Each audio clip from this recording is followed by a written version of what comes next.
వాల్మీకి రాసిన రామాయణాన్ని ఇష్టం వచ్చినట్టు వక్రీకరించి రామాయణ విషవృక్షం లాంటిది రాసినటువంటి వాళ్ళు ఉన్నారు. అదే సందర్భంలో రాముడి గురించి ఇష్టం వచ్చిన కథలు రావణ యుద్ధం జరిగింది కానీ రామాంజనేయ యుద్ధం అని, లేకపోతే కృష్ణుడికి ఆంజనేయుడికి యుద్ధం జరిగిందని, కృష్ణుడికి అర్జునుడికి యుద్ధం జరిగిందని, ఇట్లాంటి అంటే పురాణాలని వక్రీకరించి మనకున్నటువంటి స్వేచ్ఛ అన్నటువంటి పేరుతో దేవుళ్ళ మధ్యన యుద్ధాలు పెట్టి పురాణాలని ఇష్టం వచ్చినట్టు వారి చేసేసి అందులో దేవుళ్ళని ఇక్కడ ఇంకొకళ్ళతో క్వశ్చన్ చేయించేటటువంటిది, దేవుళ్ళ మీదనే నెగిటివ్ ప్రచారాలు మన మధ్యనే చేశారు.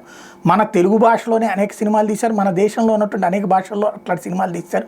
ఆ విధంగా హిందువులు రోజు తమ ఇంట్లో ఏ పటంలో అయితే దేవుడిని కొలుస్తున్నారో అదే దేవుడి గురించి అదే సినిమాలలో అదే వెటకారాన్ని అంగీకరించక తప్పని పరిస్థితి అలాంటి కర్మ పట్టించారు. అది పక్కన పెడితే ఇప్పుడు అంతర్జాతీయంగా ఇప్పుడిప్పుడే హిందుత్వం మీద అవేర్నెస్ పెరుగుతున్నటువంటి దశలో అమెరికా, యూరప్ దేశాల యొక్క కుట్ర ఎట్లా ఉందంటే, ఎన్బీసీకి సంబంధించినటువంటి అమెరికాలోని ఎన్బీసీకి సంబంధించిన ఎస్ఎన్ఎల్ షోలో రాముణ్ణి అలాగే ఓం నమ శివాయ మంత్రాన్ని ఈ రెండింటినీ కూడా జై శ్రీరామ్ని ఓం నమ శివాయ అని కామిక్ స్కిట్ కిందకి మార్చారు, అంటే కామెడీ కిందకి మార్చారు. కామెడీ స్కిట్లలో ఈ వాడటం బిగించేశారు, తద్వారా అవమానించడం అన్నమాట. ఇలాంటి వ్యవహారాలు క్రమంగా పెరుగుతున్నాయి.